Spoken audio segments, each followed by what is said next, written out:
Sino nga ba ang pambato ng Partido Liberal at ano-anong hamon ang hinarap niya sa kanyang karera? Narito ang report.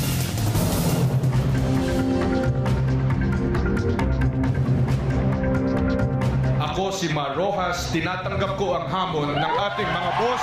Sa kanyang pagsasalita, kilos at pakikitungo sa tao, halatang isinilang si Mar Rojas para maging isang politiko. Mga dehado sa buhay. Galing sa angkan ng mga Rojas, aminado siya na hindi niya inambisyong pumasok sa politika. Investment banker sa Amerika si Mar. Pero nabago ang lahat nang mamatay ang kapatid na si Bingoy. Yung mas pogi kong kapatid, siya yung talagang ambag ng henerasyon namin sa pagiging lingkod bayan. Meron din bahagi sa kalooban ko na kahit papano, magsilbi ka sa bayan. Si Mar ang nagmana ng posisyong iniwan ng kapatid sa Kongreso. Nagbago ang takbo ng buhay niya mula noon. Tulad ngayon, pagkatapos ng maikling almusal at sandaling pakikipaglaro sa kanilang mga aso,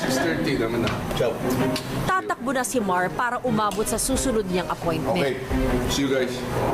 Nagpakitang gilas ang bagitong congressman.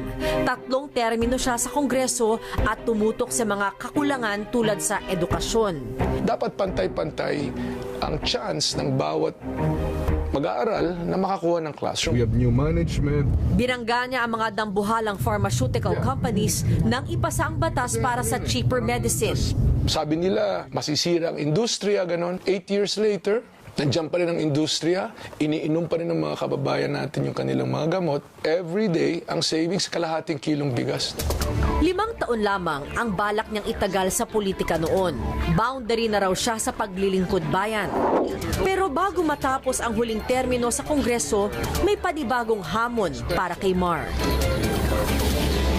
Naging DTI Secretary si Mar sa panahon ng isa sa pinakamatinding financial crisis. Mahina ang turismo, walang foreign investment na pumasok sa bansa.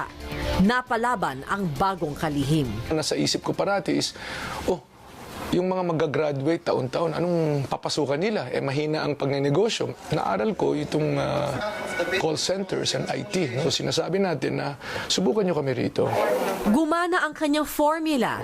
Ang BPO ang isa sa mga industriya na nagpapasok ng malaking pera sa bansa at nagbibigay trabaho sa maraming Pilipino ngayon. Mr. Palengke! Nakasandal sa kanyang kasikatan bilang DTI Secretary, tumakbong senador si Mr. Palengke noong 2004. May 20 milyong boto ang nakuha ni Mar, ikatlong pinakamataas sa kasaysayan ng eleksyon sa bansa.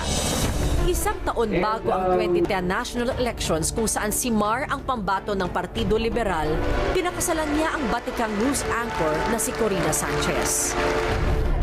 Parang wala nang makapipigil sa biyahe niya papuntang Malacanang. Pero isang pangyayari ang magbabago ng mga plano niya. Naramdaman ko rin na kung maghahati kami, kung mag-aagaw kami ni Pinoy, wala mangyayari sa puwersa ng reforma. So, minarapat ko na kung meron man dapat na magparaya rito, magbigay dito, ako na.